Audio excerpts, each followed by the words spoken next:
Part 1. A painful past. The scent of roses lingered in the air, blending with the soft glow of hundreds of flickering candles on lavish banquet tables. The grand hall was steeped in romance, yet for Cecilia Lancaster, it was nothing more than a fleeting dream, beautiful but too short-lived. She stood before the mirror, her fingers gently grazing the delicate fabric of her pristine, white wedding dress. A sheer veil draped over her slender shoulders, masking the emotions swirling in her eyes. Today she was getting married, a decision made in haste, but one she believed love would justify. Before her, clad in an elegant black suit, Ethan Carter gazed at her with a look that was both resolute and complicated. He was not the man her parents had envisioned for her. He did not come from a distinguished family, nor did he possess vast wealth, only empty hands and an unyielding ambition.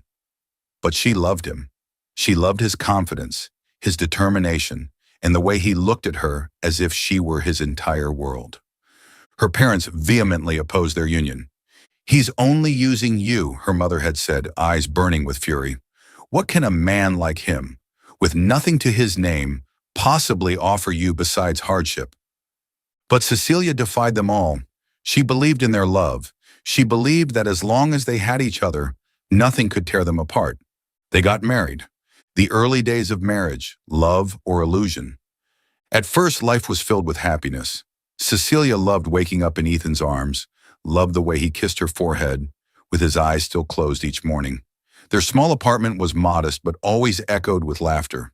Their dinners were simple but warm, their evenings spent curled up on the sofa, content just being together. But then reality began to seep in. Ethan threw himself into work, spending long hours at the company and returning home past midnight. Exhaustion etched into his face. Strange phone calls, unexpected messages at odd hours. When she asked, he would only offer a faint smile. "It's just work. Don't overthink it." Cecilia tried to trust him, but the loneliness of empty nights began to weigh on her. Then the rumors started. A photo surfaced. Ethan in an upscale restaurant with another woman. Cryptic text messages she had glimpsed by accident. Malicious whispers from those around her. Doubt crept in. One day Cecilia found an unfamiliar envelope left on her desk. Inside, each photograph was like a razor slicing through her heart. Ethan, the man she had fought for, the man she had defied everything to marry, was with another woman. Her hands trembled as she flipped through the images. She tried to convince herself that it was all a misunderstanding. But then, an audio recording surfaced. His voice, unmistakable, echoed through her phone. "I never truly loved her." She collapsed onto the floor, her entire world shattered. She couldn't take it anymore. That night, when Ethan walked through the door, Cecilia was waiting.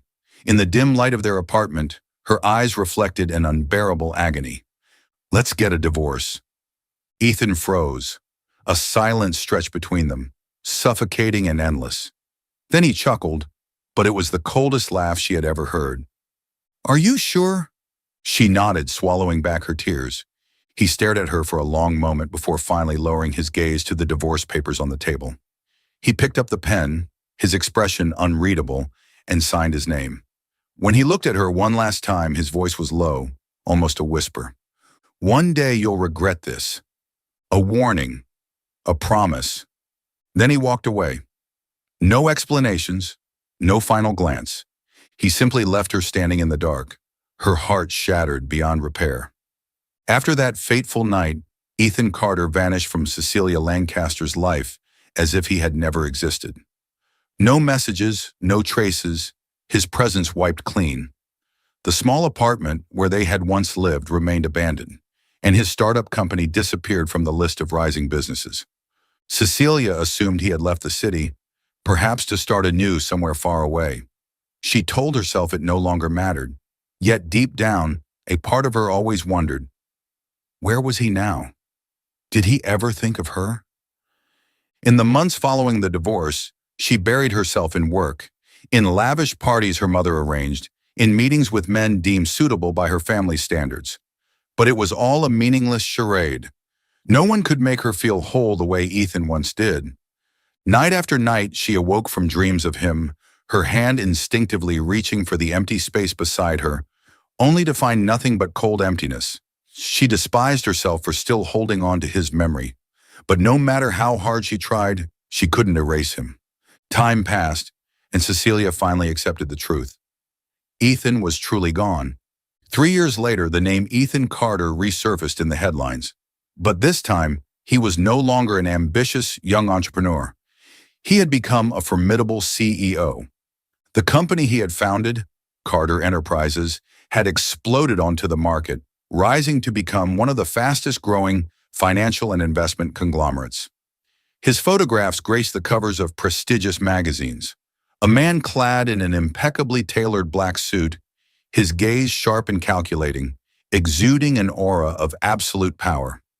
Cecilia couldn't believe her eyes. Ethan, the man who had once been her husband, had now become one of the most successful businessmen in the city. But what pained her the most was not his success. It was the transformation in him. The man who used to hold her in his arms at night, whispering tender words of love, now appeared cold and emotionless, as if he had completely erased their past. The press hailed him as a genius in the business world, but they also didn't forget to mention the rumors. Ethan Carter was a ruthless CEO who never showed mercy to his rivals. Cecilia couldn't help but wonder, had he changed, or had this always been his true self? As Ethan rose to new heights, Cecilia's family business, Lancaster Group, was crumbling under the weight of crisis. Her father, William Lancaster, had once been a seasoned businessman, but in recent years he had made a series of reckless decisions, placing his trust in high-risk projects and unreliable partners.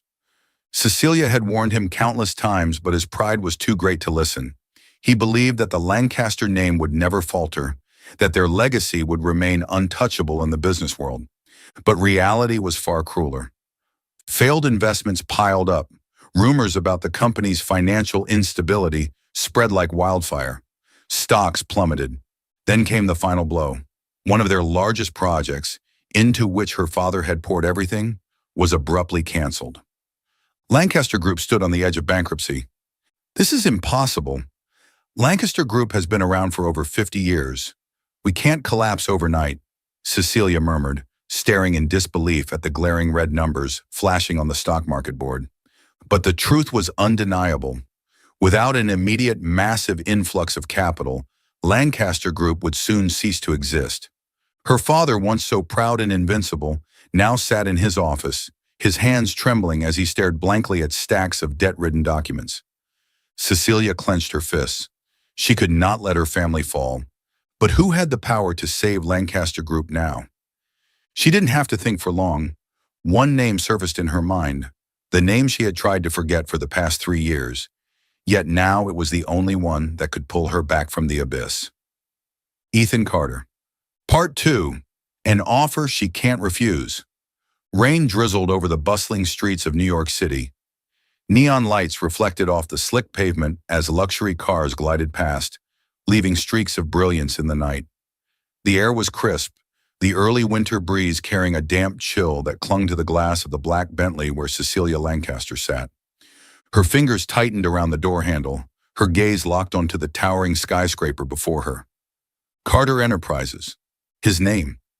The high-rise loomed over the city, its glass windows reflecting the brilliance of the skyline, exuding a presence of dominance and prestige.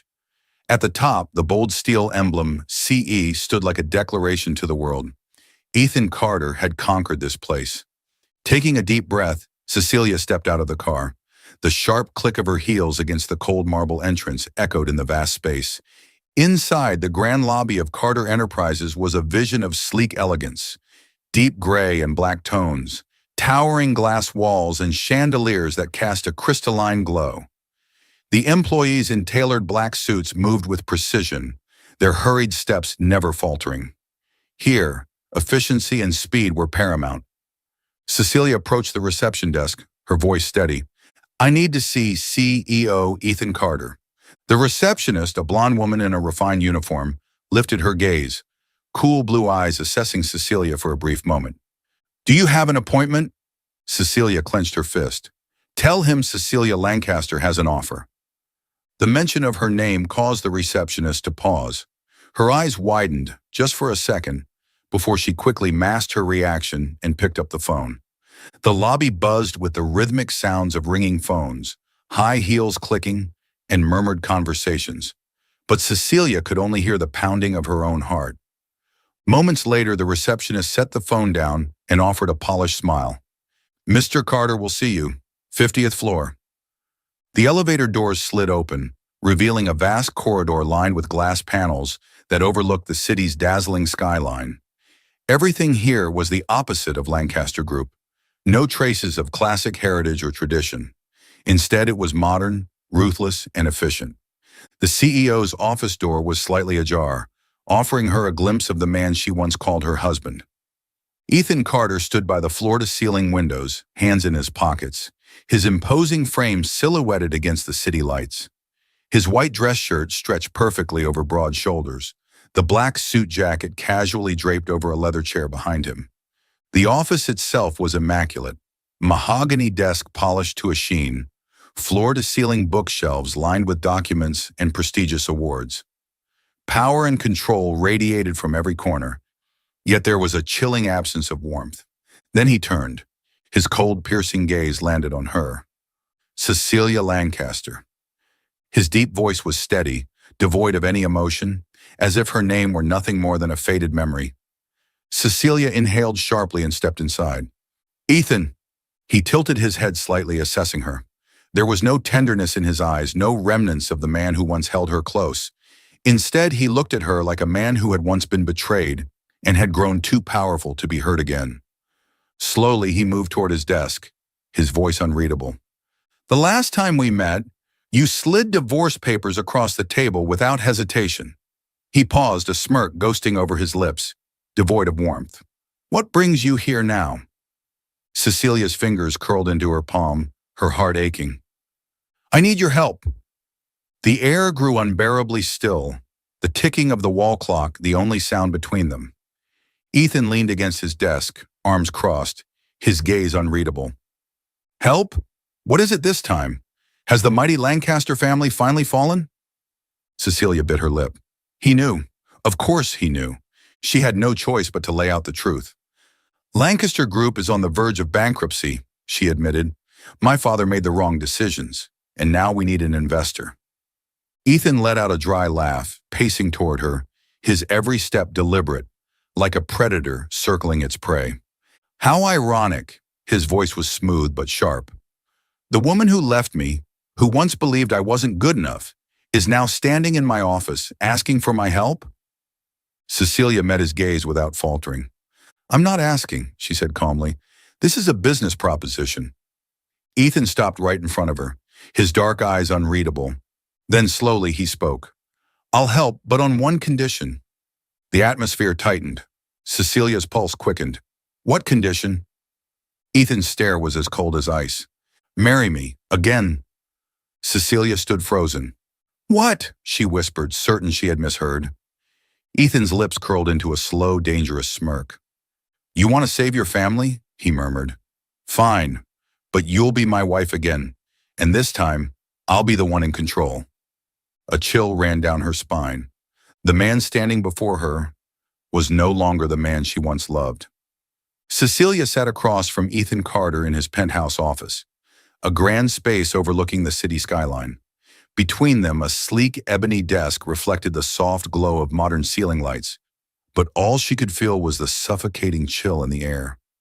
In front of her lay a thick document, bound in black leather with the words "marriage contract" embossed in silver. She didn't need to read it to know. This was no longer a marriage built on love. This was a deal, a binding agreement, a transaction. Ethan leaned back in his chair, his gaze unwavering. A silver pen twirled between his fingers as his deep voice cut through the silence. "You're free to read it carefully if you wish, but if you want to save your family's company, you have no other choice but to sign it."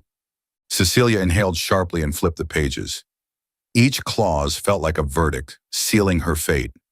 This marriage is legally binding and cannot be annulled for the first 3 years. Ethan Carter has full authority over the marriage, including decisions regarding residence, Cecilia's employment, and personal associations. Cecilia cannot unilaterally leave the marriage. Any violation of this clause will result in severe legal consequences. All shared assets, including those Cecilia owned prior to marriage, will be managed by Ethan Carter. The marriage must be publicly acknowledged in the media and at social events. Cecilia is prohibited from engaging in any relationships outside the marriage. Her chest tightened as she scanned the words. This wasn't a marriage, it was a cage. She lifted her gaze to Ethan, searching his face for anything, a flicker of hesitation, a trace of the man she once loved. But there was nothing. Only a cold, unreadable man who had locked away all vulnerabilities, leaving no room for defiance. She swallowed hard, her voice steady despite the turmoil inside. You really want to control me this much? Ethan's expression didn't change. Last time, you walked away too easily. This time, I won't give you that option. Her heart clenched. She bit her lip, tasting the sharp tang of blood. And if I refuse? Ethan's lips curled into a smirk, one that sent a chill down her spine. Then tomorrow Lancaster Group will officially declare bankruptcy. And you know how corporate collapses work. Thousands of employees will lose their jobs. A threat, a merciless, undeniable truth that cut through her like a blade. Cecilia knew she had no choice. Her hands trembled as she picked up the pen. She hesitated for a fraction of a second before taking a deep breath and signing the final page. Her name stood stark against the white paper, the end of her freedom and the beginning of a marriage she could never escape. Ethan took the document, his eyes flickering darkly for a brief moment before returning to their usual indifference.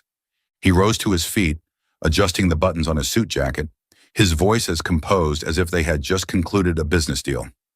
Good, the wedding will be this weekend. Cecilia's breath hitched.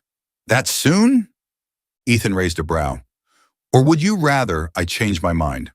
She bit her lip, forcing herself to remain silent. She had no say in this. The ceremony was extravagant, a spectacle fit for royalty. Ethan Carter played his role flawlessly, the perfect husband in the public eye. His arm resting lightly on Cecilia's waist, his gaze brimming with affection whenever cameras were pointed at them.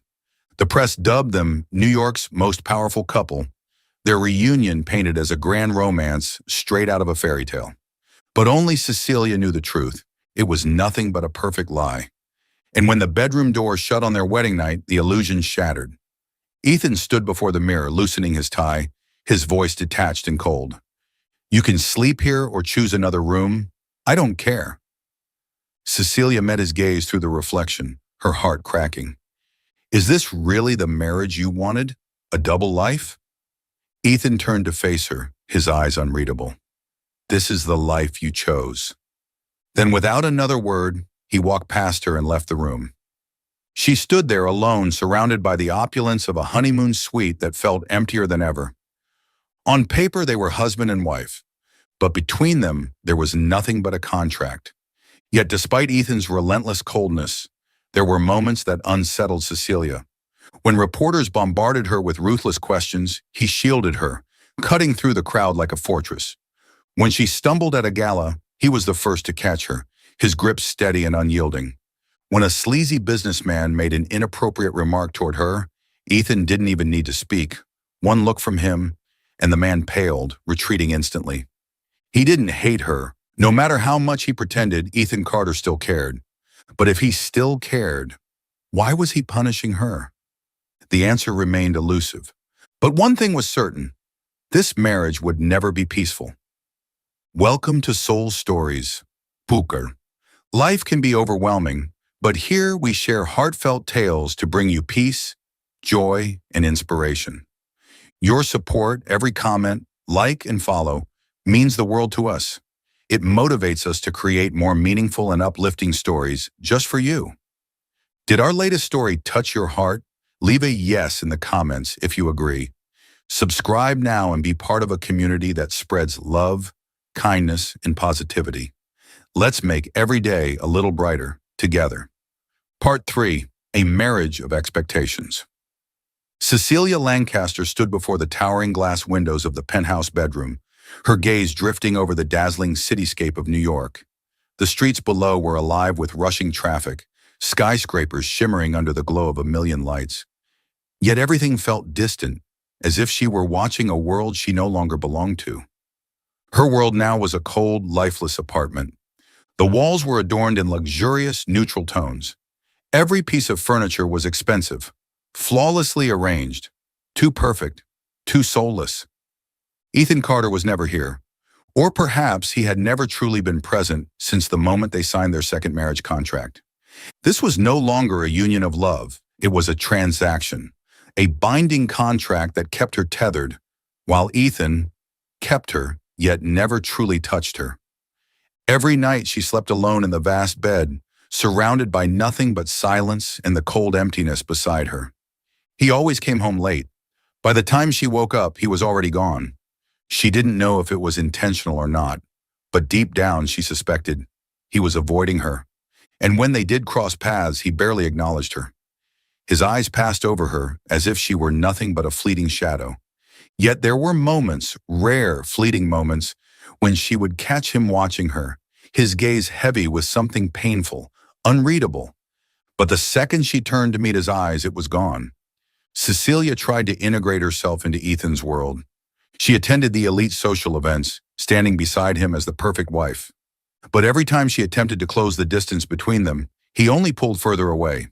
At dinners, she tried to start conversations, but Ethan only responded with clipped, emotionless answers. She waited up for him at night, but he never came home until she had long fallen asleep.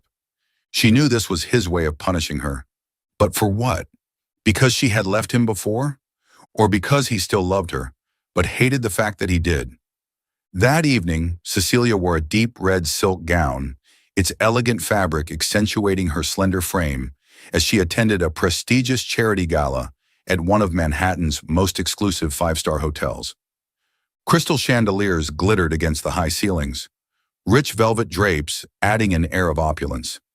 People laughed, clinking glasses of the finest wine, but Cecilia knew she didn't belong here. Eyes lingered on her, sharp and calculating. Whispers floated in the air, just low enough for her to hear. Her? That's the woman Ethan Carter chose to remarry? I thought he'd marry someone more powerful, a businesswoman, someone with status.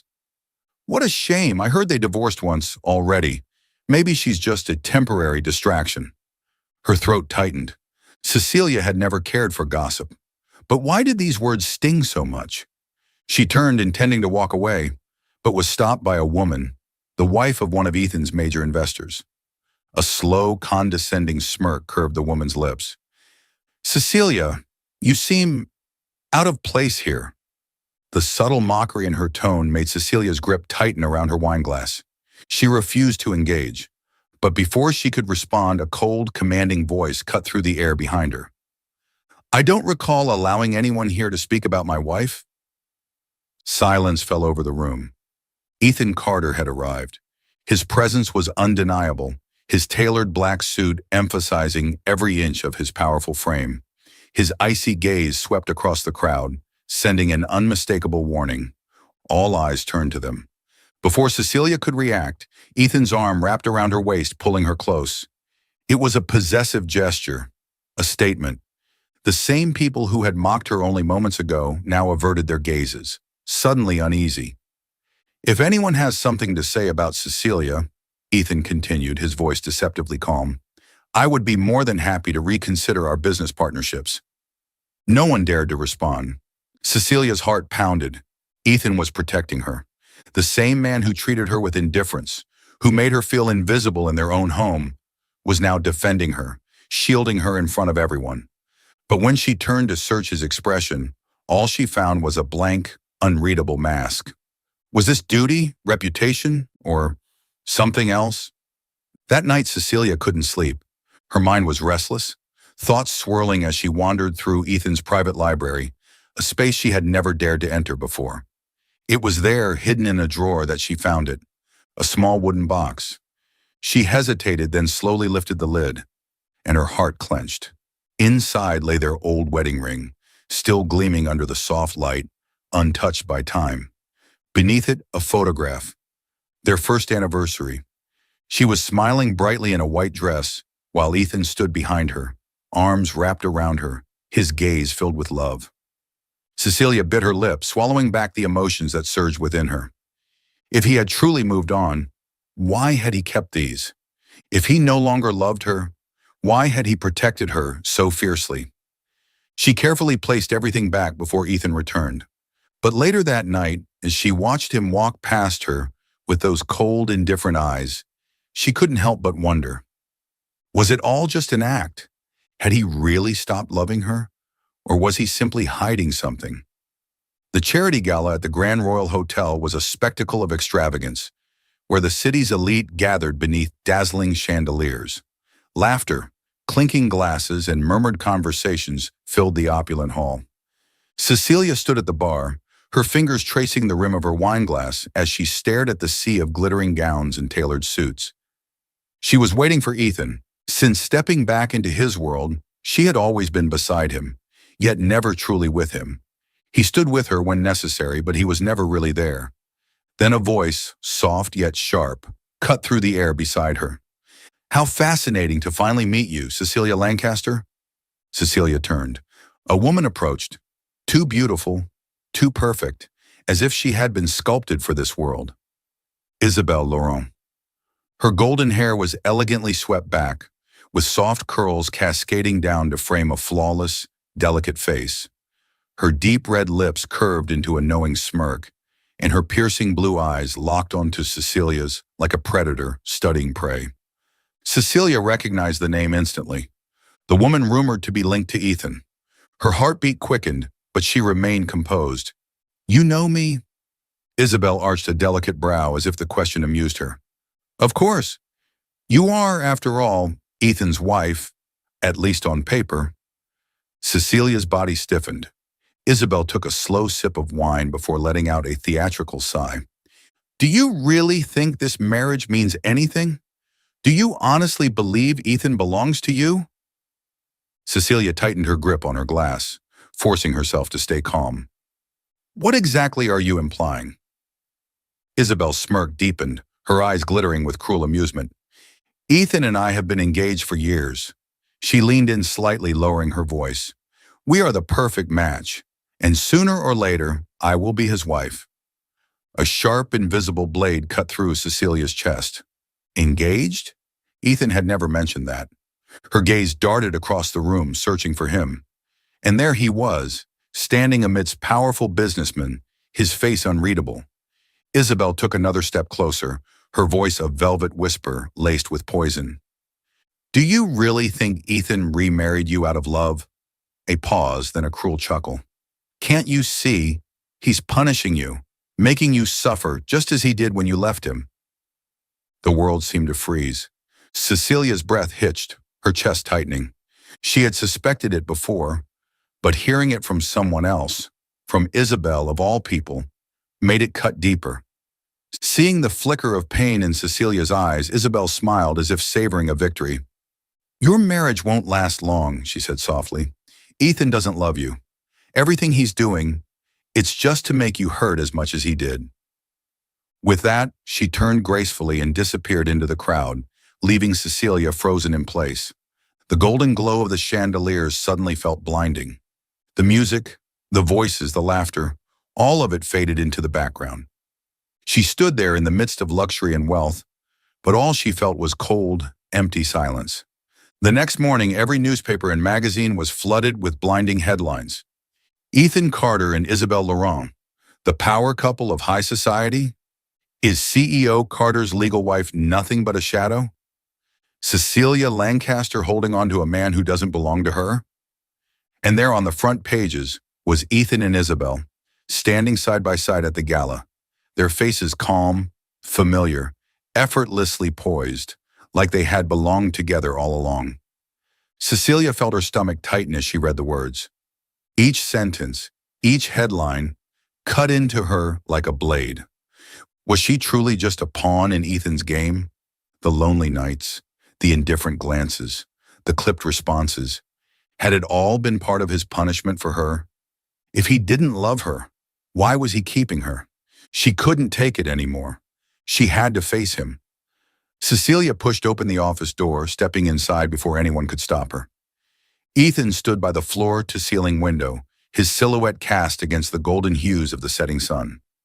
The light framed his broad shoulders, reflecting against the glass like an untouchable painting, distant, unreachable. He didn't turn at the sound of her heels clicking against the marble floor. "I don't recall you making an appointment," he said, his voice detached, unreadable. Cecilia clenched her fists, her chest tightening like a vice. "I don't care. I need answers." Finally, he turned. His dark eyes were deep as the ocean, but there wasn't even a ripple of emotion in them. "Speak." She took a shaky breath. "Isabel told me she's your fiancé. Is that true?" For a moment, something flickered in his gaze. Something dark, unreadable. But then, Ethan smirked. "You don't need to know." The words hit her like a slap. Her breath caught in her throat, her voice breaking. "Why would you say that? I'm your wife. Don't you think I have the right to know?" Ethan took a slow, deliberate step forward, closing the distance between them. He was close, too close. Close enough that she could feel his breath ghosting over her skin. But it wasn't warm. It was ice cold. His gaze bore into hers, unwavering, merciless. "The only thing you need to know," he said smoothly, "is that you signed a contract, and that contract binds you to me, not to anyone else."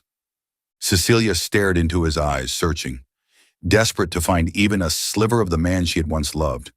But there was nothing. Nothing but coldness, emptiness. And in that moment, she finally understood. She was in love with a man who no longer belonged to her. Part 4. The Truth Unveiled. Rain pattered softly against the glass windows, droplets trailing down in delicate, blurred streaks. Inside the vast, yet cold and empty penthouse, Cecilia Lancaster sat in Ethan's office, staring at the documents before her, her mind in turmoil. She had never imagined a day would come when she would dig into the past she had tried so hard to bury. For years, she had believed the truth was clear. Ethan Carter had betrayed her. 4 years ago, she had seen the photos, the messages, the undeniable evidence. She was the one who had asked for the divorce. She was the one who had signed the papers, sealing their fate. But if Ethan had really been unfaithful, why had he kept their old wedding ring? Why, in those fleeting moments when he thought she wasn't looking, did his eyes hold so much pain? These questions haunted her, gnawing at her heart, until fate placed the truth in her hands. One night, while Ethan was away, Cecilia stumbled into his private library. The room was different from the rest of the penthouse, quiet, meticulously organized, untouched by anyone but him. On his dark mahogany desk, a stack of files lay neatly arranged. But what caught her eye was one document in particular. Its cover bore a bold title, Agreement between William Lancaster and Ethan Carter, dated 20/20/2020. Her heart pounded violently. For a brief moment, she hesitated. Then, with trembling fingers, she opened the file. And as she read, her breath grew unsteady. When Lancaster Group teetered on the edge of financial ruin, her father, William Lancaster, sought out Ethan Carter. At the time, Ethan was merely an ambitious young entrepreneur, a man without wealth or family prestige. And that was precisely why William Lancaster despised him. Ethan Carter was a nobody. He was not born into privilege, had no legacy to inherit, and built everything with sheer determination. A man like that was unworthy of his daughter. But the bigger problem was that William Lancaster needed a son-in-law who could save his company. And Ethan wasn't the man for the job. A more powerful alliance had presented itself. The Laurent family, an empire in the finance world. They were willing to invest in Lancaster Group, but under one condition: Cecilia had to marry their heir, or, at the very least, agree to an arranged engagement with a suitable partner. But Cecilia was already married, to Ethan. Their impulsive, love-driven wedding had no business value to her father. To William Lancaster, Ethan was a liability, an obstacle in his grand plan. So he devised a way to remove him. William Lancaster summoned Ethan to his office. There was no rage or threats, only a calculated offer placed neatly on the table. If you truly love Cecilia, you will leave her life. If not, I will ensure that not only your career is destroyed, but your family will suffer the consequences as well. Ethan understood immediately. If he didn't leave, her father would ruin him. Not just his company, but everything he had painstakingly built. And worse, he would go after Ethan's family. There was no choice. Ethan accepted the deal. He walked away, disappeared from Cecilia's life. And in his wake, William Lancaster carefully planted evidence. Fake photographs, forged messages, a masterfully constructed betrayal, all to ensure that when Cecilia saw them, she would believe Ethan had broken her trust. A shiver ran down Cecilia's spine. She took a step back, her breath caught in her throat as her wide eyes remained fixed on the damning words before her. Words that had slashed through her heart like a blade. And suddenly the past crashed down on her. The day she saw the photos of Ethan with another woman. The day she believed the fabricated messages her father had sent. The day she handed Ethan the divorce papers, thinking she was the one who had been betrayed. But the truth was, she had been the one to abandon him. She had believed the lies. She had failed to see through the deception. Ethan had never betrayed her. He had loved her so much that he sacrificed everything. His career, his dignity, his own heart, just to protect her. And what had she done? She had pushed him away. She had believed in the father who had sold her off for a business deal. And now she was trapped in a loveless marriage, bound to a man she had betrayed, broken, and perhaps lost forever. A single hot tear slid down Cecilia's cheek. She lifted her head, staring at the vast, yet lifeless library. This room reflected her perfectly, grand but hollow, luxurious yet devoid of warmth. Just like her marriage with Ethan, just like her heart. She had made a terrible mistake, and the worst part was, it might be too late to fix it. Rain lashed violently against the car windows, each drop pounding against the glass as if trying to tear through the silence of the night. Cecilia Lancaster sat in the back of the speeding taxi, her fingers trembling as she searched for Ethan's number. She had just uncovered the truth. He had never betrayed her. 4 years ago, her father had forced him to leave. Her father had orchestrated the entire affair scandal, planting false evidence just to make her believe that Ethan never loved her. Her heart shattered. She had to tell him. Now the phone rang once, twice, 3 times, no answer. She bit her lip, her voice urgent as she instructed the driver. "Take me to Carter Enterprises. Now." The rain grew heavier. She didn't care. She only knew one thing. She couldn't let him suffer another second thinking she had abandoned him willingly. But what she didn't know was that fate had a different trial waiting for her. The taxi skidded to a stop in front of the towering Carter Enterprises building. Rain poured down, bouncing off the sleek glass facade, the city lights reflecting like 1,000 shattered stars. Cecilia threw open the door and ran out. She didn't see the blazing headlights rushing toward her. A deafening horn blared. She turned, too late. A blinding flash of light, a brutal impact tore through her body. She felt herself lift off the ground, thrown into the rain-soaked pavement. Agony exploded in every nerve. Rain kept falling. The cold raindrops mixed with something warm, something thick spreading across the pavement beneath her. Her vision blurred. It hurt. She tried to speak, but all she could taste was the sharp tang of blood. And then, everything faded into darkness. At the very top of Carter Enterprises, inside the CEO's sleek and modern office, Ethan Carter sat motionless before his computer screen. For the entire day, an unexplainable unease had settled deep within him. No matter how much he tried, he couldn't focus. Then his phone vibrated on the desk. A name flashed on the screen. Cecilia Lancaster. She was calling him. Ethan stared at the phone, his fingers instinctively tightening into a fist. He didn't answer. He didn't know why. Maybe because he was afraid.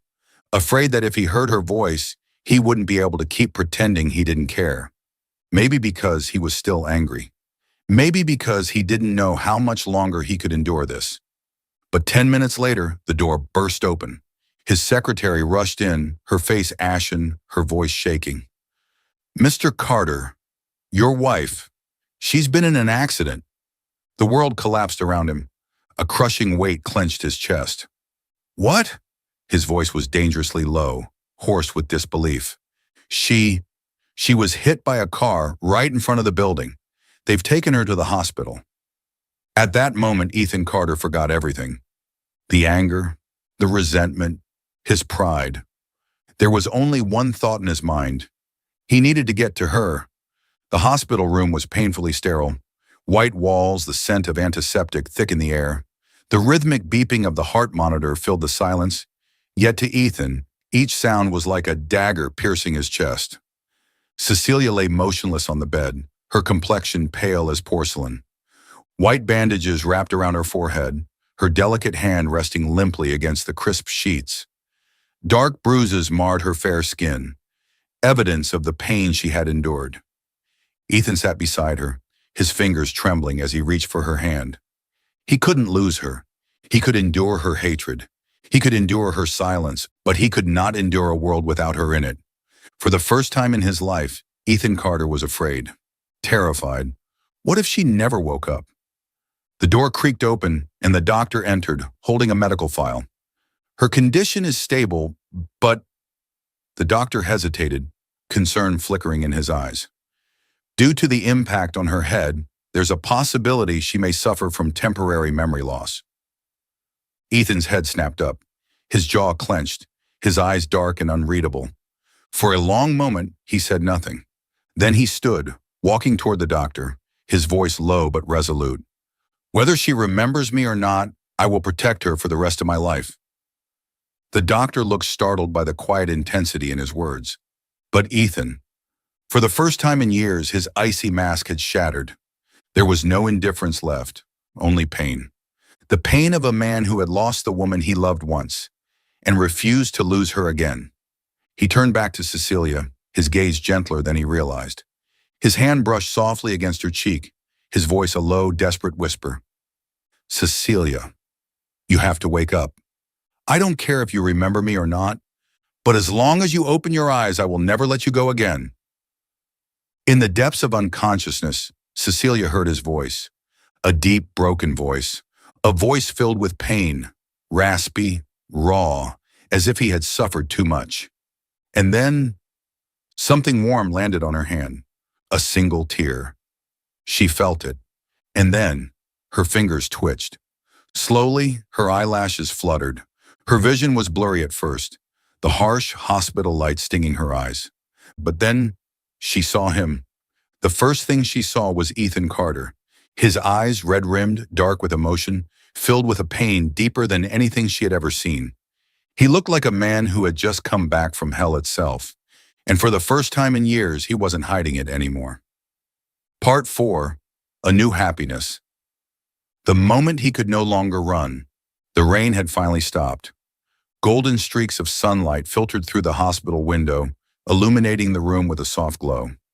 Cecilia Lancaster slowly opened her eyes, her lashes fluttering as she welcomed the first light after what felt like an endless nightmare. But what truly made her heart skip a beat wasn't the sunlight. It was the man asleep beside her bed, Ethan Carter.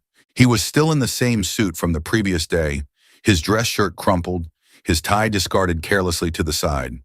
Even in his sleep, his face remained tense, his brows furrowed as though he was still carrying a pain too deep to express. She didn't need words anymore. She knew the truth. He loved her. He had never stopped. He had only been too hurt, too broken to admit it, but this time she would not let him run anymore.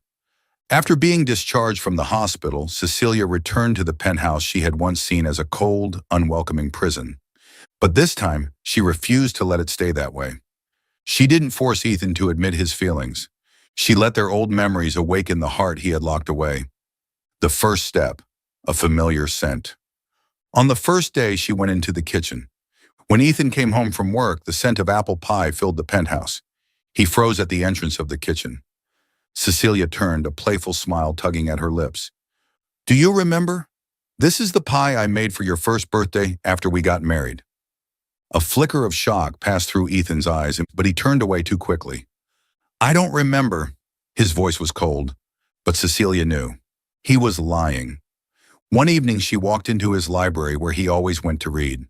She picked up an old novel they had once read together, her fingers grazing the familiar pages. And she began to read out loud, deliberately choosing his favorite passage. Ethan stopped at the door. This time he didn't enter, but he didn't leave either. He simply stood there, watching her silently, his eyes dark and conflicted. Cecilia smiled. The walls he had built were starting to crumble. That evening, New York's skyline shimmered with lights, but Cecilia could only see one man before her, Ethan Carter. He had just stepped out of his office, his tall frame casting a long shadow on the marble balcony. The night wind whispered against her skin, ruffling the loose strands of her hair. But she wasn't cold, because her heart burned with one single determination: to win him back. Ethan turned to leave, but she blocked his path. "You still don't believe me, do you?" Her voice was soft, yet it carried the weight of a love that had once been lost. Ethan froze. His dark eyes flashed with something deep, unreadable. Cecilia stared at him, her gaze steady, unshaken. "Do you think I'm joking? Do you think this is just some fleeting desire that will disappear again?" She bit her lip, her hands curling into fists. Her voice cracked. "Ethan, I'm not leaving again." Silence, a silence so thick it was suffocating. She saw his fingers tighten into a fist, his shoulders tense as though he was fighting a storm within himself. She couldn't take it anymore. She stepped forward and wrapped her arms tightly around him. Her fingers gripped his vest, her face buried against his chest, where his heartbeat thundered like a war drum. She didn't let go. She felt his sharp intake of breath, the way his body stiffened, his hands trembling at his sides. 1 second, 2 seconds, and then he surrendered.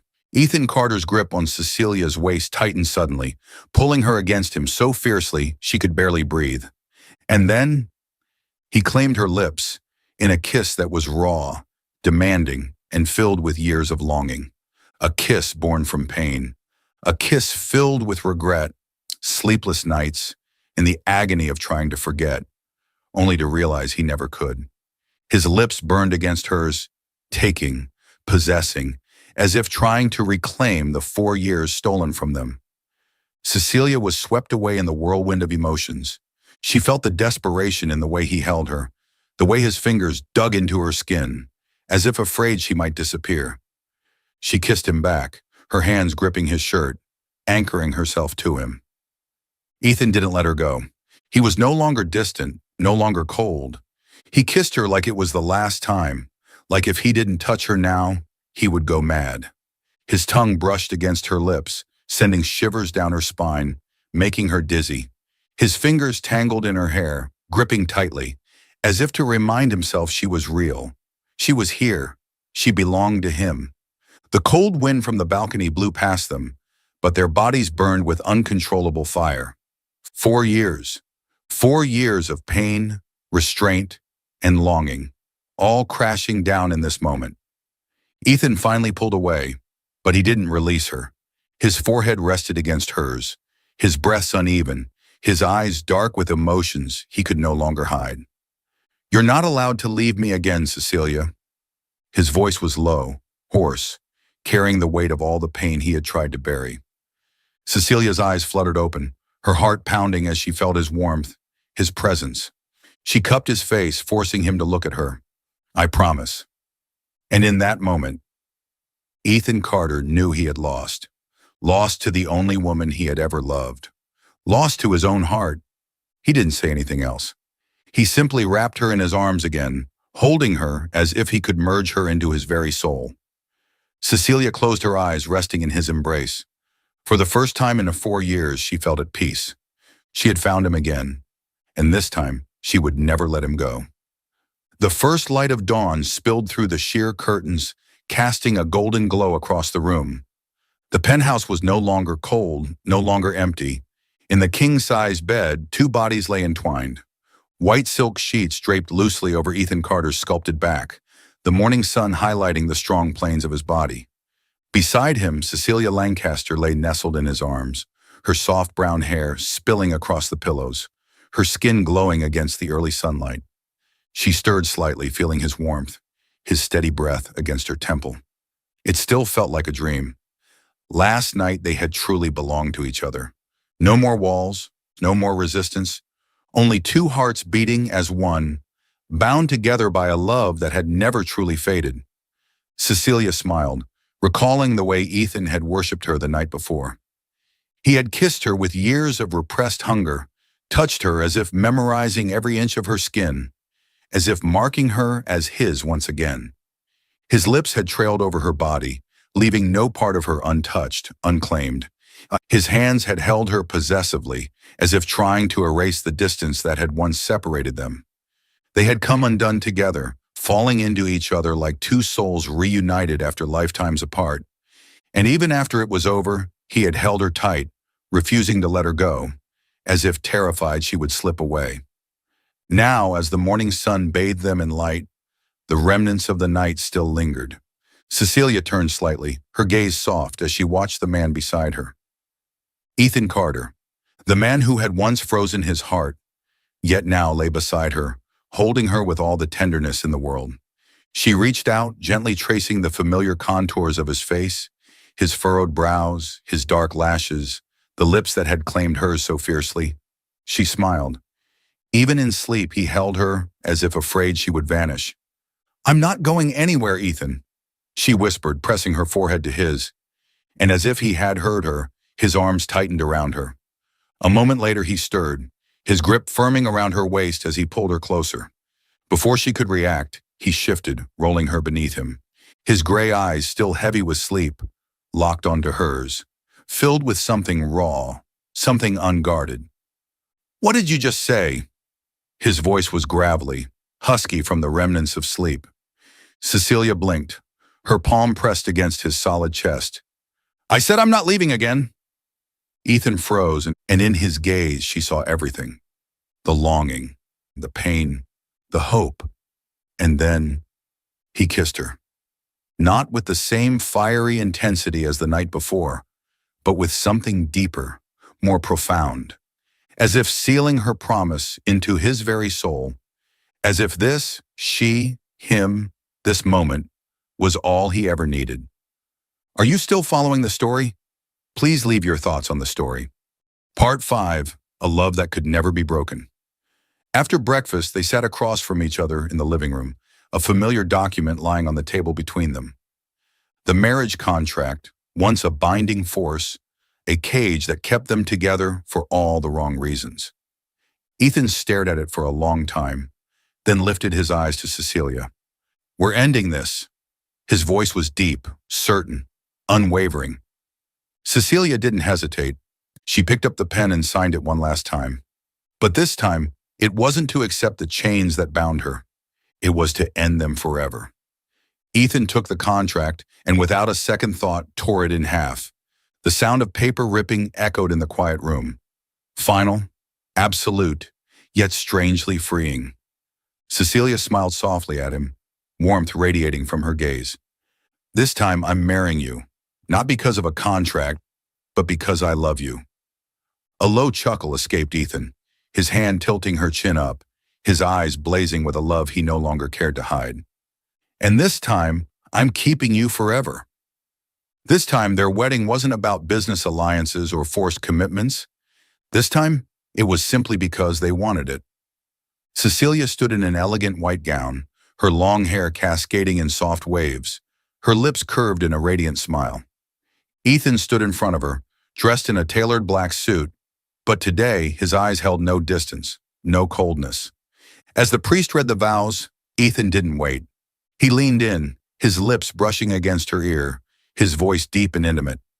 "This time you can't escape from me." Cecilia laughed softly, her eyes sparkling under the warm glow of the chapel lights. "Who said I want to escape?" Ethan didn't hold back anymore. He kissed her right there at the altar. A kiss that was fierce, passionate, a declaration that this time, she was his, forever. The room erupted in cheers and applause, rose petals falling around them. But for Cecilia, the world had shrunk to just the two of them. After the wedding, they returned to the penthouse, a place that had once been a cold, lifeless cage for Cecilia. But now it was home.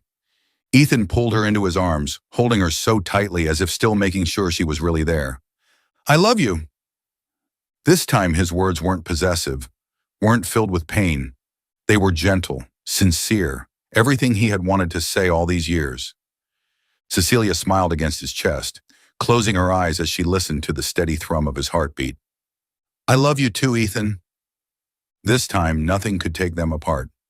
1 year later, golden sunlight bathed the lush green estate, the soft breeze carrying the delicate fragrance of blooming flowers through the air.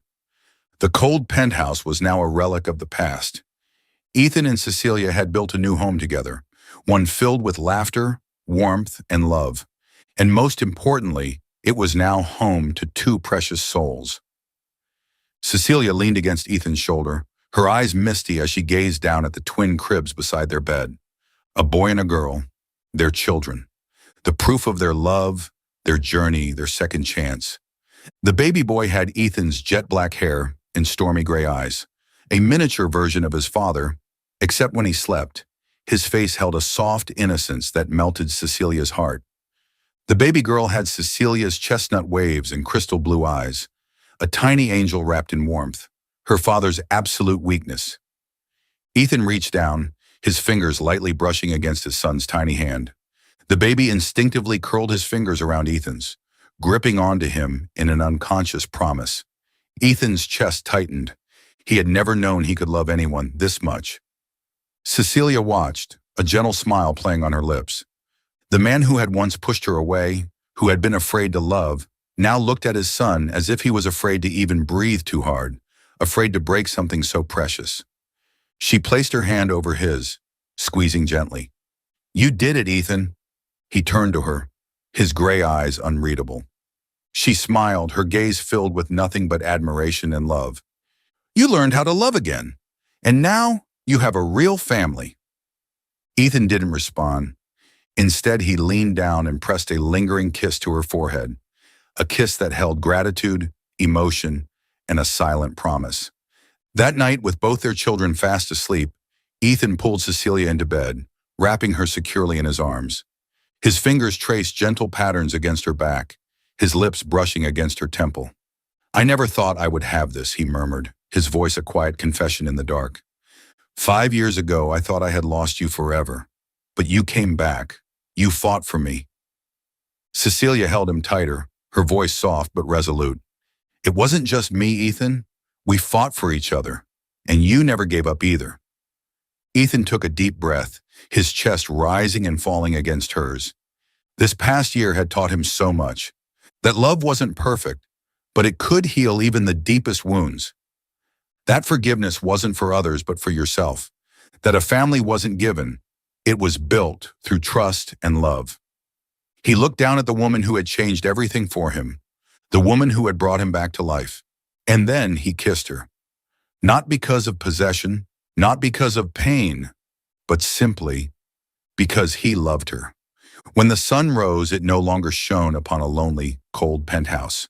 It lit up a home, a family, a man who had once closed off his heart, who had finally learned to love again, a woman who had once lost her way, but had finally found where she truly belonged, and two little angels, the greatest gifts love had ever given them. This time, there was no more fear of losing each other. This time, they were truly each other's, and nothing could ever change that. Thank you for following this heartfelt story. Share your thoughts about the story in the comments below. If you believe that true love can withstand all trials and sometimes begins in the simplest of ways, don't forget to hit the like button and share this story with your friends. To never miss out on touching and meaningful stories, subscribe to our channel and help us spread messages of love and warmth to everyone. Let's cherish the beautiful moments of life and love together. London, the city of opportunities and broken hearts. The loud hum of traffic echoed through the streets. The streetlights of London shimmered against the chilly night air, their glow reflecting off the rain puddles that still clung to the pavement. In a luxurious bar near the prestigious Westminster Medical Hospital, the soft murmur of music intertwined with the laughter and chatter of patrons lost in their drinks. In a secluded corner, Stella Carter nursed her third cocktail, her gaze fixated on the flow of traffic outside the window. She wasn't someone who drank often, but tonight she needed something to numb herself, to make her forget the weight pressing heavily on her shoulders. Working at Sterling Financial was anything but easy, especially with her family constantly pushing her to prove herself in the cutthroat world of finance. She had no time for love, nor had she met anyone who made her feel safe enough to open her heart.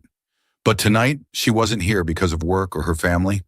She had just brought a close friend to the hospital, but when the doctor assured her that it wasn't anything serious, she decided to give herself a night to unwind. A colleague had invited her out for drinks, and she had agreed. Yet instead of feeling relaxed, she felt emptier than ever. Not far away at the bar counter, a tall man sat with a glass of whiskey in hand. Jason Thompson, a brilliant doctor, but at this moment, whiskey was the only thing keeping him from confronting the harsh reality he faced. He had once believed in love, had once thought he would have a happy family with the woman he adored. But Athena Smith, the woman he had once wanted to marry, had betrayed him right before their wedding. He had walked in on her in bed with another man. From that moment on, his trust was shattered beyond repair. His colleagues had dragged him here, and he had downed a few drinks to dull the pain. But no amount of alcohol was strong enough to erase the image of Athena's betrayal. Lowering his whiskey glass to the counter, his unfocused gaze swept across the crowd. And then he saw her. Stella Carter. Stella felt slightly dizzy. She set her cocktail down and attempted to stand up, intending to leave the bar, but her body wavered unsteadily. Jason instinctively stepped forward, catching her. "Are you okay?" he asked, his deep voice laced with the slight slur of alcohol. Stella looked up at the man before her. His face was blurred under the golden bar lights, but something in his eyes made her feel safe. "Thank you, but I'm fine," she murmured. Yet as she tried to walk away, her legs refused to cooperate. Jason steadied her once more. In that moment, intoxication clouded his mind, and in a drunken haze, he saw Athena. "Have you come back to me?" he whispered.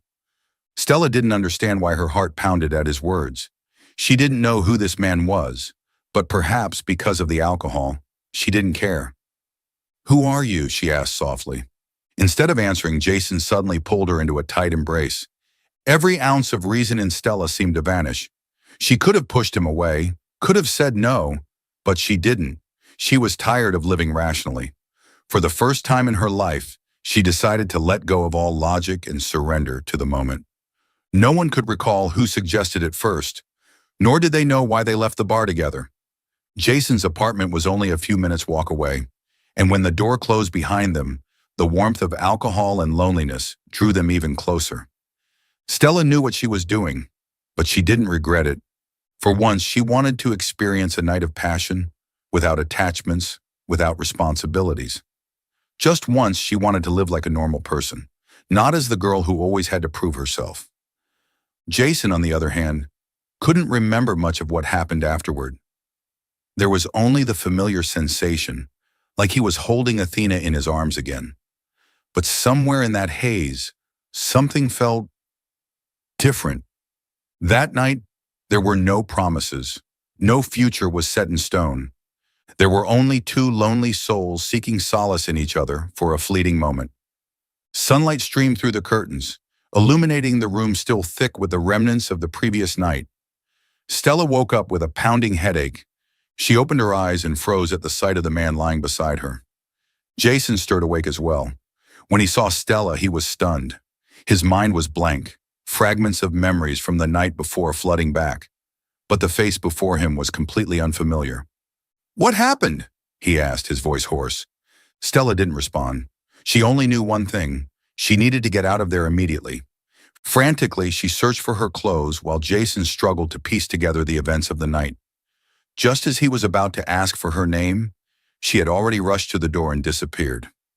Jason remained on the bed, clutching his head. The splitting headache made it impossible for him to recall the details of the night before. He felt guilty.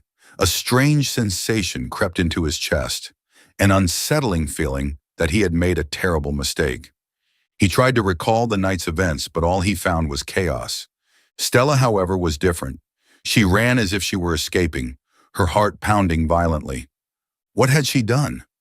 Last night she had given away the most precious part of herself to a man whose name she didn't even know.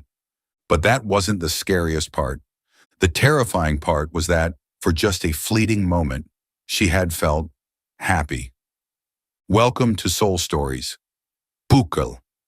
Life can be overwhelming, but here we share heartfelt tales to bring you peace, joy, and inspiration.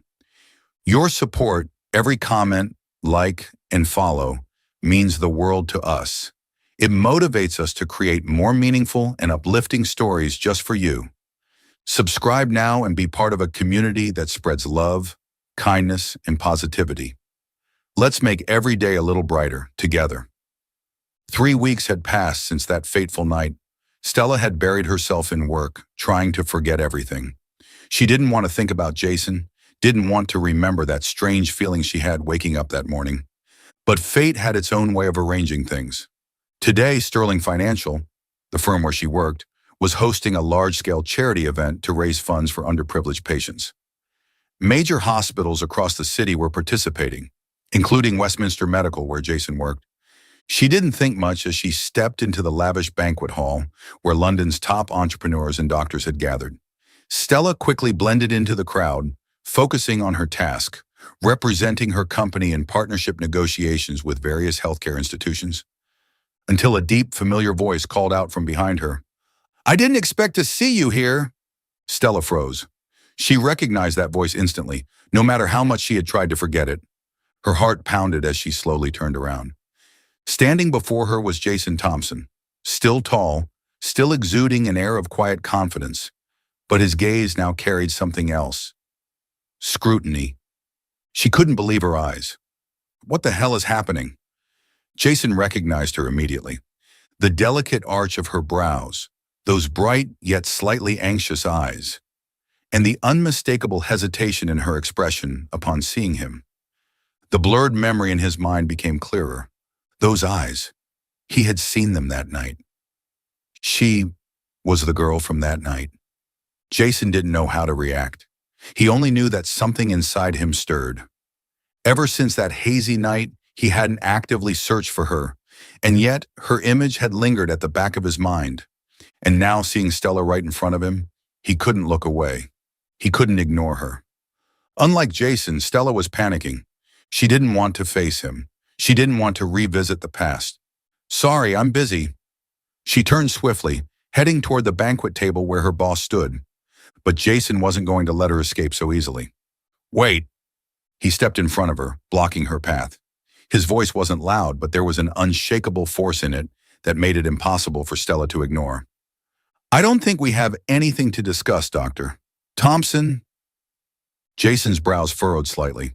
She really wanted to avoid him, but that only made him want to know more about her. No matter how much Stella tried to avoid Jason, fate kept pushing them together. A few days later, Jason happened to be driving near his hospital.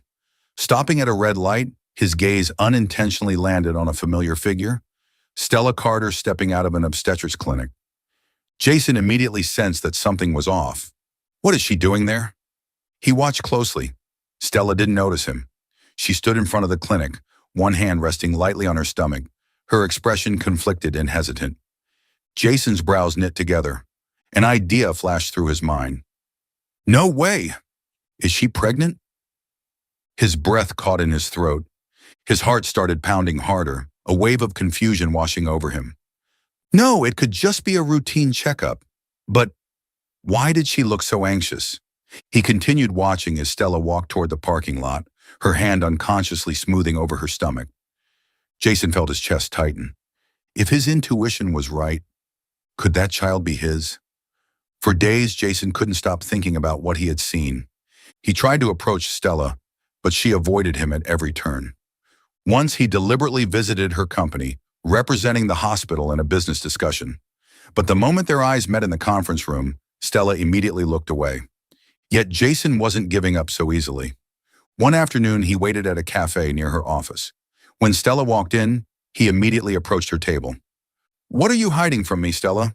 he asked, his voice calm but his eyes piercing.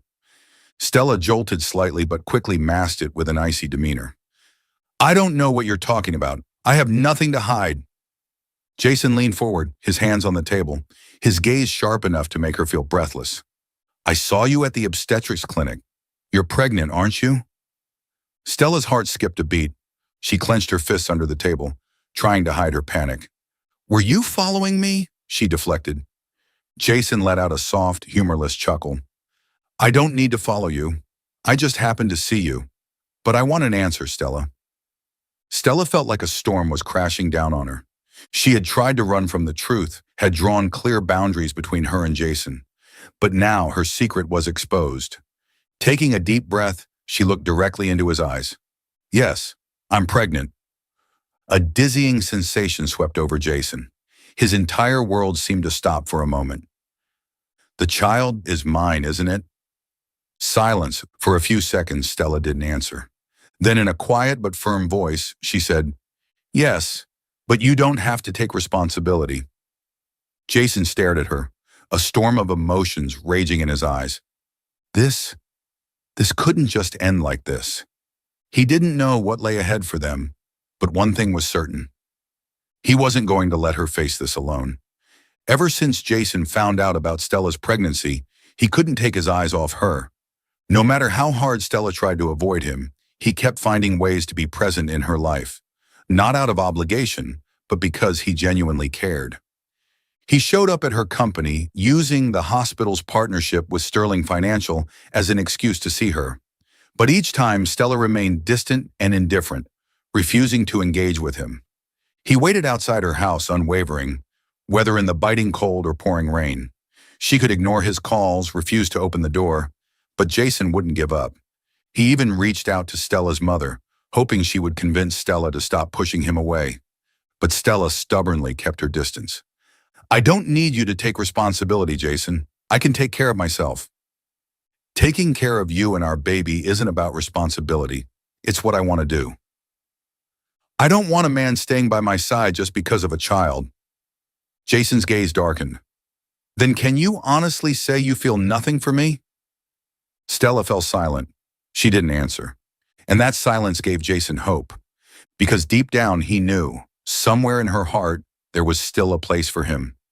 Even as Stella insisted she didn't need Jason, his small, unwavering gestures slowly chipped away at her defenses. One late afternoon, after an exhausting day at work, Stella was walking home when a sudden wave of dizziness hit her. Her vision blurred, and she stumbled, about to collapse onto the pavement. Just as she thought she would fall, strong arms caught her. Stella, are you okay? Jason's voice was laced with worry. She looked up, meeting his gaze. Not the cold, detached doctor, nor the proud, stubborn man, but someone who genuinely cared. What are you doing here? I was just passing by. He lied, but Stella knew. He had been waiting for her. Jason helped her into his car and drove her home. He cooked for her, despite her repeated attempts to tell him to leave. She watched him tie an apron around his waist, focused on preparing a meal for her, and for the first time in a long while, she felt warm. One late night, Stella fell ill after overworking herself. A fever burned through her body, chills racking her limbs despite the heat radiating from her skin. In a half-conscious state, she heard a knock at the door. Exhausted, barely able to stand, she forced herself to open it, only to collapse straight into someone's arms. Damn it, you're burning up. It was Jason. She had no idea how he had known to come, but at that moment, she didn't have the strength to push him away. Jason carried her inside, laying her gently on the bed before rushing to place a cool towel on her forehead. You don't have to do this, she murmured weakly. Stop talking, just rest. His voice was firm but laced with tenderness. He fed her warm porridge, made sure she was comfortable, and stayed by her side the entire night. At some point, her fingers instinctively reached for his hand. Jason clasped her hand tightly, wordlessly promising, I won't leave you. He spent the whole night by her side, changing the cold compress, watching over her. And when she woke up the next morning, she found him asleep beside her bed, head resting on the edge, hands still holding hers. Somewhere along the way, Jason had woven himself into Stella's life, a presence she could no longer ignore. At first, she convinced herself that she was merely leaning on his concern, using him as a temporary comfort during this difficult time. But day by day, the warmth and sincerity in his every action slowly made her waver. When she was exhausted from work pressure, he appeared with a cup of herbal tea, saying it would help her relax. When she went to her prenatal checkups alone, he would be there, waiting outside the clinic, even though she had never told him. When she felt lonely, he took her for quiet walks in the park, listening patiently to everything she wanted to say. There were moments she thought about pushing him away, but Jason never left. One late afternoon, as a light drizzle fell over London, Jason suddenly appeared, running toward her with an umbrella in hand. "Why are you here?" Stella asked, surprised. "Because you hate walking in the rain without an umbrella." He smiled lightly, holding it up over her. She stiffened slightly. How did he know that? For the first time, she realized. He had been paying attention to even the smallest details about her.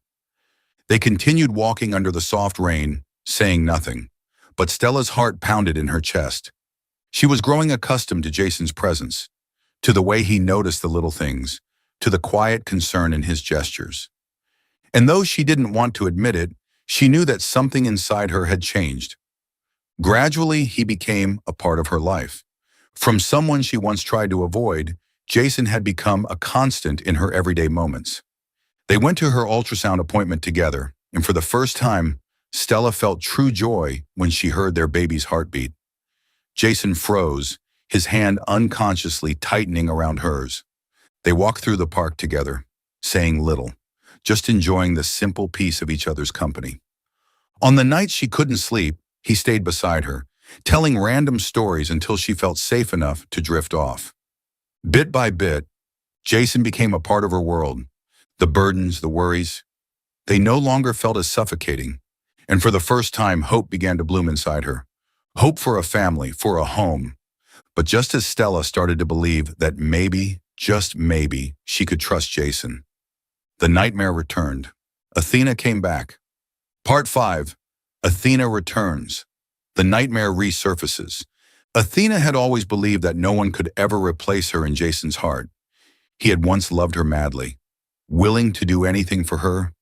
But now, he was having a child with another woman. She wouldn't accept it. Jason still belonged to her. And if she couldn't have him, then Stella wouldn't have him either.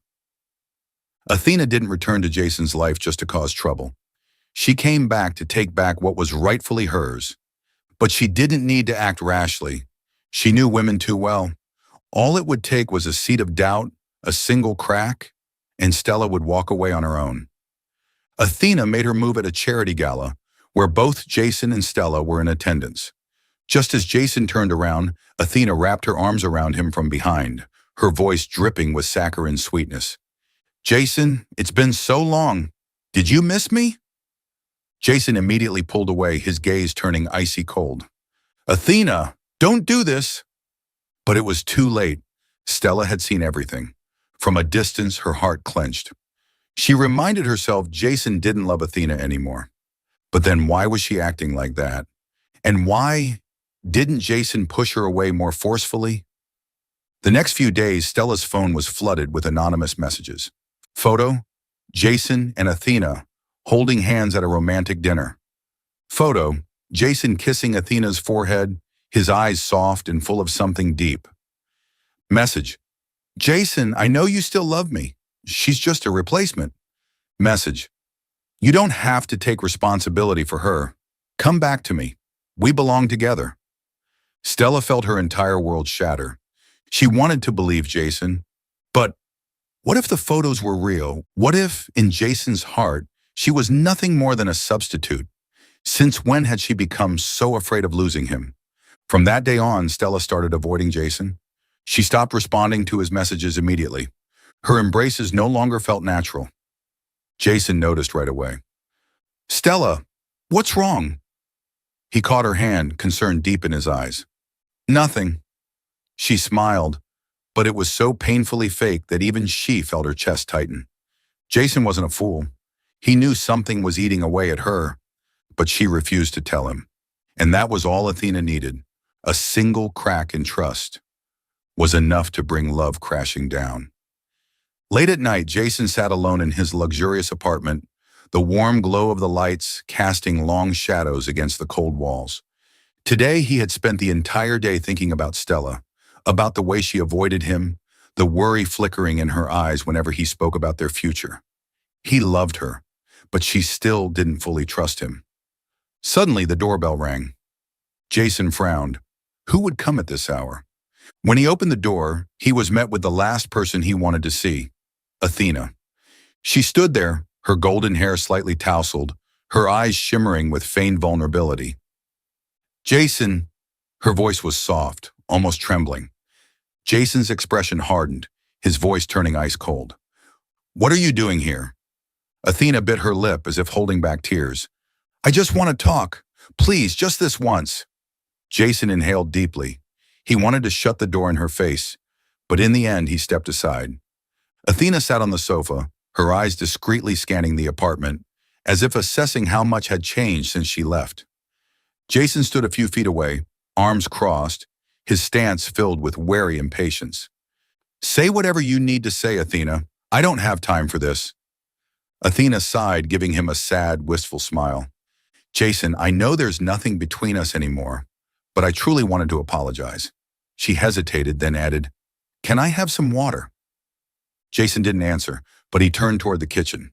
Athena watched him go, her eyes gleaming with something dangerous. The moment he disappeared, she swiftly pulled a small packet of white powder from her coat pocket. Moving quickly, she approached his half-finished glass of water on the table. Without hesitation, she emptied the entire packet into the drink, stirring gently until the powder dissolved, leaving behind only a faint, almost imperceptible residue. As Jason returned with her glass of water, Athena immediately stepped back, feigning innocence. Thanks. Jason set the glass on the table without a second thought. Then he picked up his own water and took a long sip. The trap was set. Less than 5 minutes later, Jason began to feel strange. The room blurred at the edges. His limbs felt heavy, his eyelids drooping involuntarily. Something was wrong. His body wasn't responding the way it should. His fingers dug into the armrest, his head spinning as the world around him warped and swayed. Jason blinked rapidly, trying to force himself to stay alert. His gaze flickered to Athena, and in that moment, he saw it. The smirk playing at the corner of her lips. Or was that just his imagination? Athena, what did you do? His voice was weak, barely more than a whisper. His hands instinctively gripped the couch, as if trying to anchor himself. Athena rose slowly, her fingertips trailing along his jawline, her voice as soft as silk but dripping with malice. Just a little help, Jason.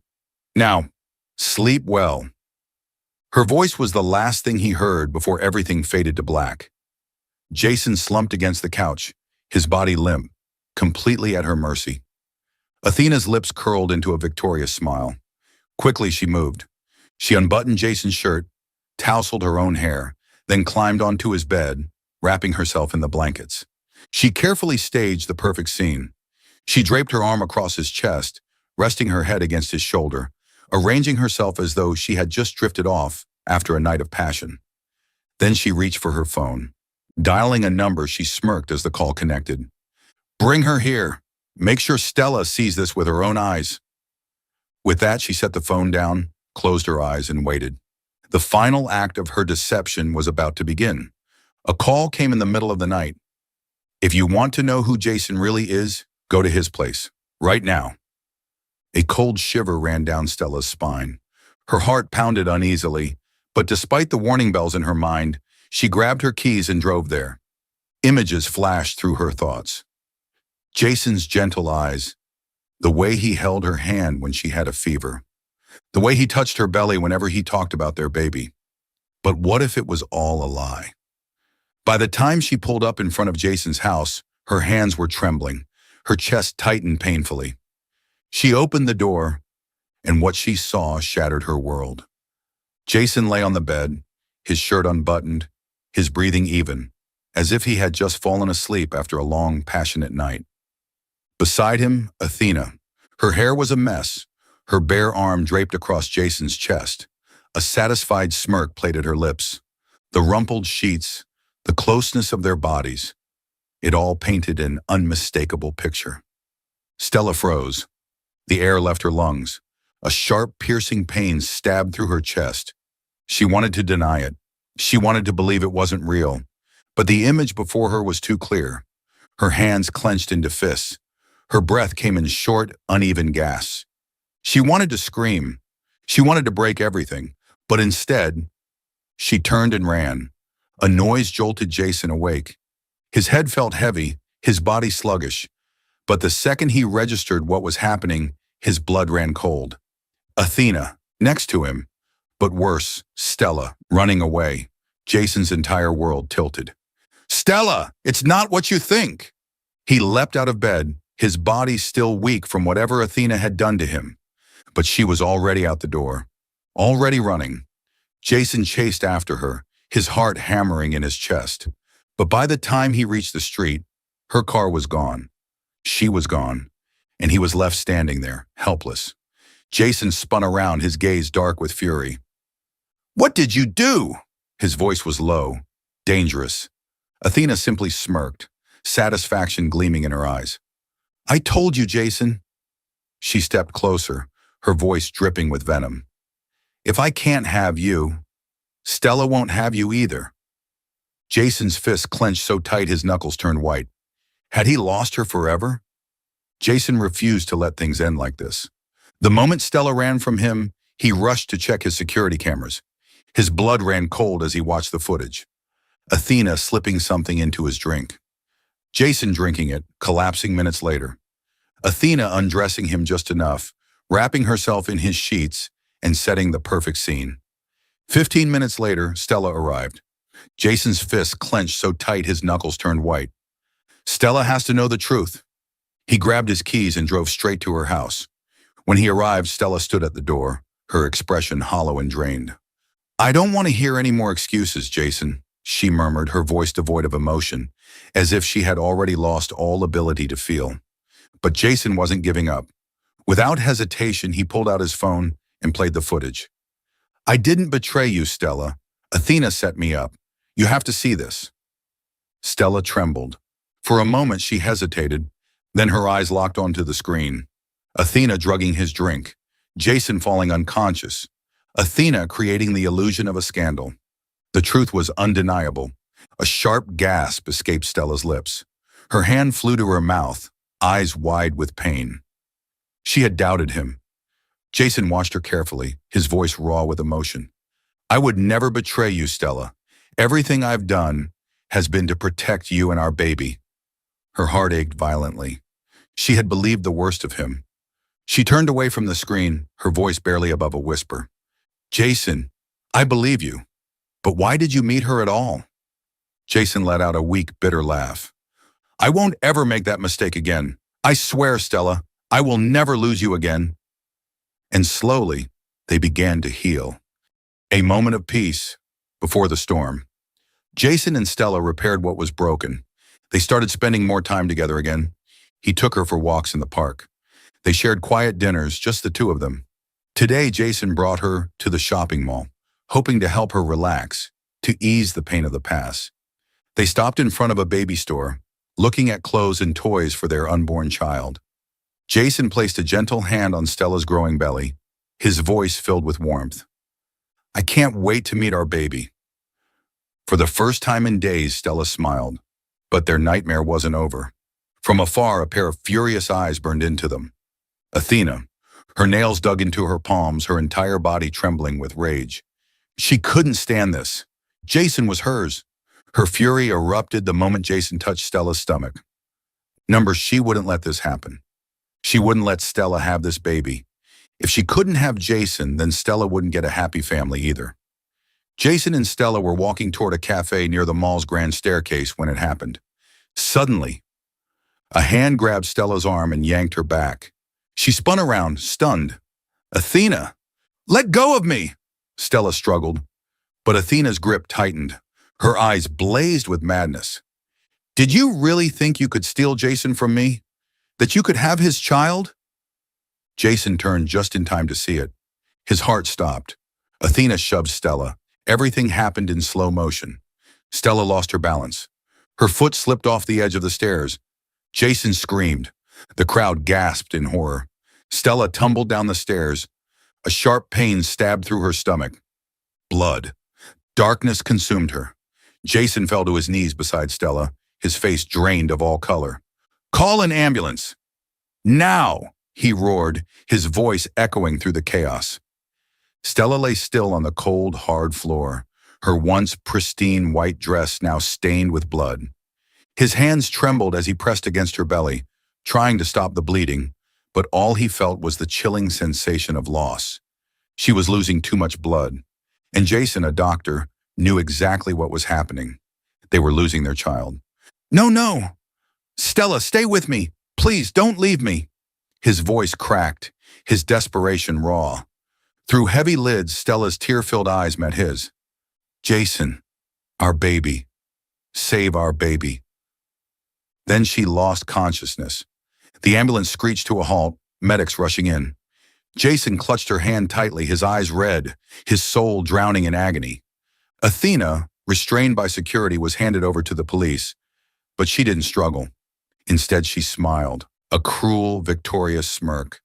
Because she had won, Stella would never bear Jason's child. The surgery lasted for hours. Jason sat outside the emergency room, unmoving, his hands clenched into tight fists, his nails digging into his skin. His entire body shook with fear and rage. He had failed to protect her. He had failed to protect their baby. Every passing second was torture. Then, the door finally opened. Jason shot to his feet, eyes filled with desperate hope, but the doctor only shook his head.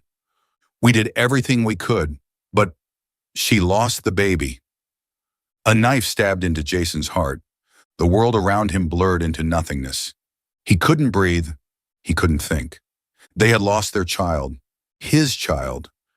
Gone. Jason staggered back, his hands clutching his head. He wanted to scream. He wanted to destroy everything. He wanted to demand the doctor fix this, change this, undo this. But it was too late. Nothing could bring their baby back. His body felt numb. His soul felt shattered. When Stella woke up, the world was silent. White walls, the sterile scent of antiseptics, the deafening emptiness. She felt nothing. Her eyes stared blankly at the ceiling. She didn't cry. She didn't scream. She didn't move. She simply laid there, arms wrapped around her stomach, as if trying to protect something that was already gone. Her belly was still there, but her baby wasn't. Her precious child was gone. Jason sat beside her, his face broken, his voice hoarse. "Stella." She didn't answer. She didn't even look at him. Nothing, just emptiness. Jason's heart twisted in fear. She was still breathing, but it felt like her soul was already gone. She just lay there, eyes hollow, lifeless. He squeezed her hand, but she didn't squeeze back. Jason had seen death before. He had seen patients give up on life, but nothing terrified him more than seeing Stella like this. Days passed, then 2, then 3. Stella remained the same, silent, motionless. Jason never left her side. He held her hand, whispered to her, begged her to come back to him, but she never responded. Her once warm, bright eyes were now cold and empty. Jason felt helpless. The woman he loved, the woman who had once fought so fiercely, was now just a ghost of herself. Then on the 4th day, she finally spoke. Her voice was so soft, so fragile, like the whisper of the wind. "Jason, I can't stay anymore." Jason's breath caught in his throat. He gripped her hand tighter. "No, don't leave me, Stella. We'll get through this together." But she shook her head. A single tear rolled down her cheek. "Jason, I lost our baby." Jason felt his heart collapse. I know you're hurting, but we can get through this. I swear we will." Stella finally turned to look at him, at the man she had once loved, the man she had once trusted. But now all she felt was pain. She reached out, softly cupping his cheek. Her touch was gentle, almost like a goodbye. "But I can't, Jason. Goodbye." And then she turned away.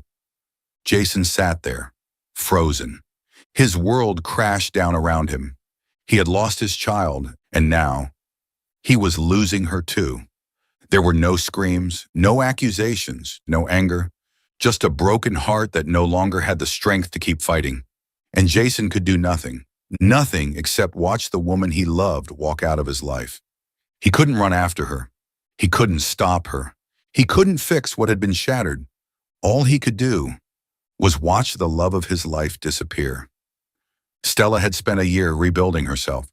She had moved to a quiet seaside town far from the chaos of London. She wanted to leave behind the pain, the memories that haunted her, the love that shattered her. Her life now was simple. She worked as a receptionist at a small hotel, waking up to the sound of waves, watching sunsets in solitude, trying to find peace again. But some nights, she would wake up, her hands instinctively clutching her stomach, the place where her child once was.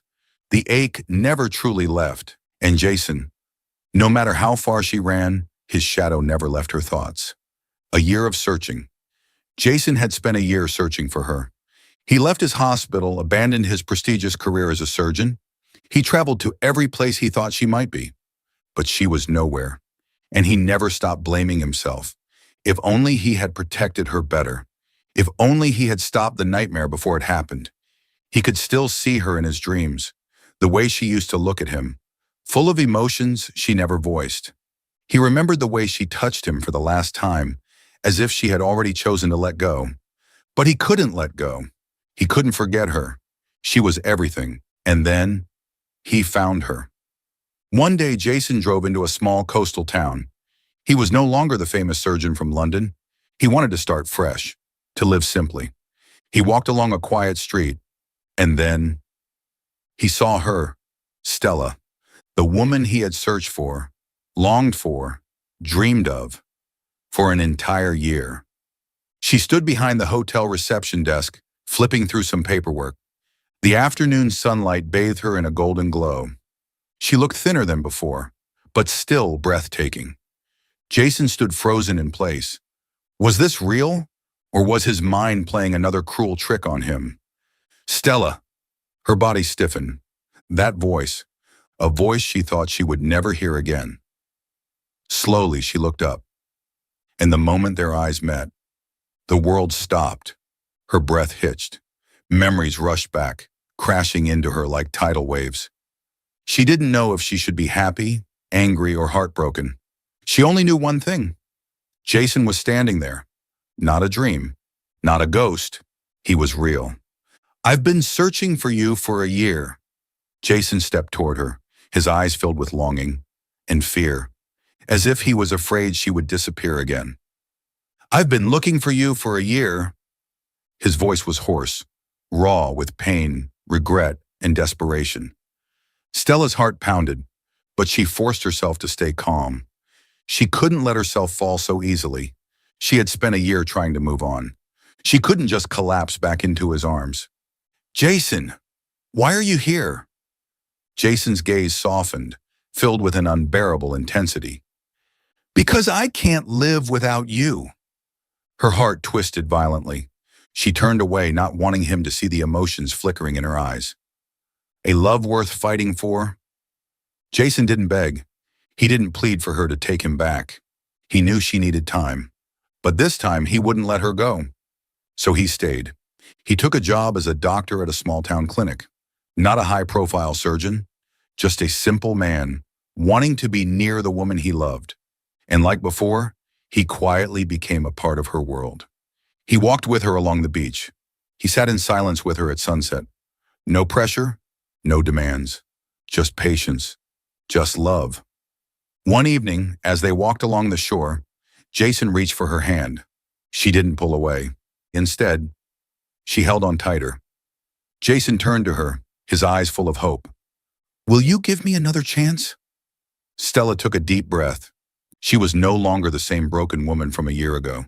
She was stronger now, but her heart, it still wasn't fully healed. Jason, I'll give us a chance, but this time let's take it slow. Jason smiled, holding her hand like a precious gift. I'll wait for you, no matter how long it takes. Just don't leave me again. Stella looked at him. For the first time in a year, she felt her heart come alive again. Maybe love had never truly left, and maybe this was their chance to start over. After deciding to stay in the coastal town, Jason rented a small space near the shore to open his own private clinic. He was no longer the renown from London, no longer chasing titles, prestige, or pressure. The only thing that mattered now was being close to Stella. His clinic was modest but warm. His patients weren't the wealthy elite, but local fishermen and townsfolk, genuine, hard-working people. He learned to slow down, to embrace the simple joys of life, and each day he had one reason to keep going. Stella. At first, Stella kept her distance. She wasn't ready to rush into anything. She was afraid of repeating the past, of getting hurt again. But Jason never pressured her. He was simply there. Each morning when she left for work, he would smile at her from across the street. Each evening, he somehow always ended up walking the same path she did. Dinners became less tense. Conversations felt lighter. And slowly, Stella realized she had never stopped loving him. Her love had never died. She had only been too scared to face it.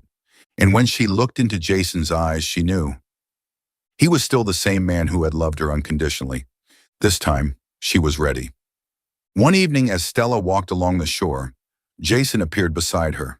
He smiled, but tonight there was something different in his eyes. "Want to take a walk?"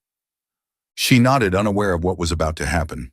The waves brushed against their feet, the cool ocean breeze tangling through her hair. Then suddenly Jason stopped. He turned to her, his eyes brimming with love and sincerity. "Stella." Her heartbeat quickened. Then he knelt on one knee.